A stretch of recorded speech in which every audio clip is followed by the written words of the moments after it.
क्षेत्रपाल कौन होता है? क्यों इसकी पूजा करना जरूरी है? आइए जानते हैं।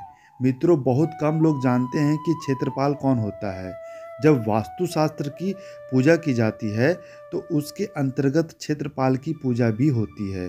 भारत के ग्रामीण क्षेत्रों में आज भी आपको क्षेत्रपाल के मंदिर मिल जाएंगे, खासकर राजस्थान और उत्तराखंड में। चलिए जानते हैं कि क्षेत्रपाल कौन है। क्षेत्रपाल क्षेत्र विशेष के एक देवता होते हैं जिनके अधीन उस क्षेत्र की आत्माएं रहती हैं। भारत के अधिकतर गांव में भैरवनाथ, खेड़ापति, सती माई, काली माई, शीतला माई और क्षेत्रपाल आदि के मंदिर होते हैं। यह सभी ग्राम देवता होते हैं और सभी के अलग अलग कार्य माने गए हैं। क्षेत्रपाल भी भगवान भैरवनाथ की तरह दिखाई देते हैं। संभवतः इसलिए बहुत से लोग क्षेत्रपाल को काल भैरव का एक रूप मानते हैं। लोग जीवन में भगवान काल भैरव को क्षेत्रपाल बाबा, खेतब खंडोबा, भैरव महाराज, भैरव बाबा आदि नामों से जाना जाता है। अनेक समाजों के यह कुल देवता हैं। क्षेत्रपाल को खेतपाल भी कहा जाता है। खेतपाल जो कि खेत का स्वामी है। दक्षिण भारत में एक देवता है जो मूल रूप से लोगों के खेत की रक्षा करता है। यह खेतों का तथा ग्राम सरहदों का छोटा देवता है। मान्यता अनुसार यह बहुत ही दयालु देवता है।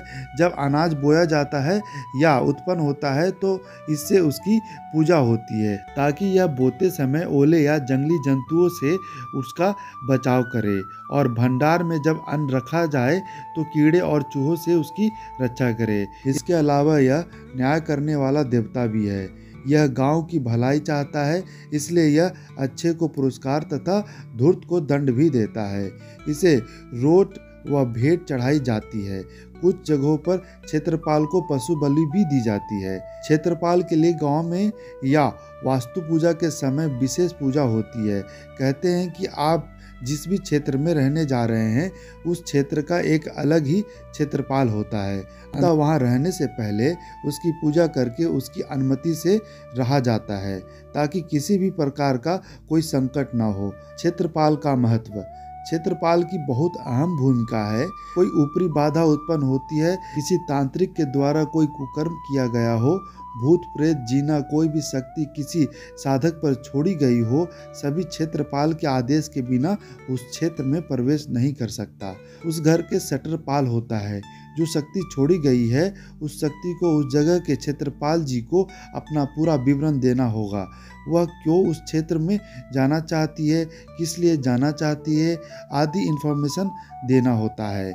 आप इसको इस तरह समझ सकते हैं कि जिस तरह से किसी भी कंपनी के मेन गेट पर एक सेक्रेटरी जब कोई बाहरी व्यक्ति कंपनी में प्रवेश करना चाहता है तो उसे सबसे पहले उसको सेक्रेटरी को अपना परिचय देना होता है। मेन गेट पर खड़ा सेक्रेटरी अनजान व्यक्ति से पूरा इन्फॉर्मेशन लेने के बाद ही उसको कंपनी में प्रवेश करने देता है।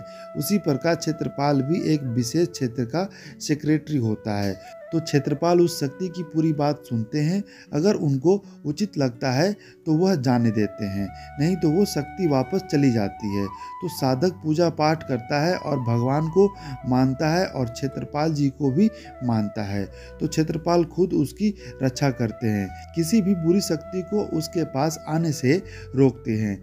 आपके अगल बगल पूरी सुरक्षा का इंतजाम क्षेत्रपाल जी करते हैं। जब आप सो जाते हैं तो यह रात के समय आपके पूरे क्षेत्र के चक्र लगाते हैं ताकि कोई बुरी शक्ति उस क्षेत्र के भीतर प्रवेश न कर सके। कोई तांत्रिक आप पर कोई बुरी शक्ति नहीं भेज सकता है। अगर क्षेत्रपाल जी की कृपा आप पर हो, क्षेत्रपाल कभी भी उस शक्ति को आने की अनुमति नहीं दे सकते हैं। क्षेत्रपाल कोई भी शक्ति को आपके क्षेत्र में प्रवेश से उन शक्तियों को रोक देते हैं।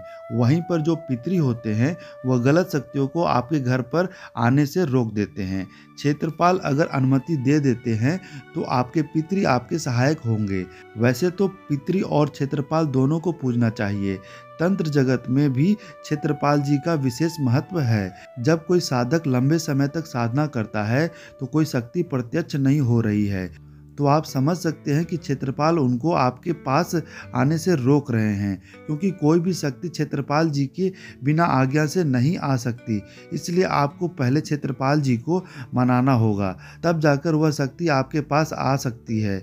बहुत सारे तांत्रिक क्षेत्रपाल जी को इसलिए सिद्ध करते हैं कि उसको जल्दी सफलता मिल सके, सफलता में कोई बाधा उत्पन्न न हो।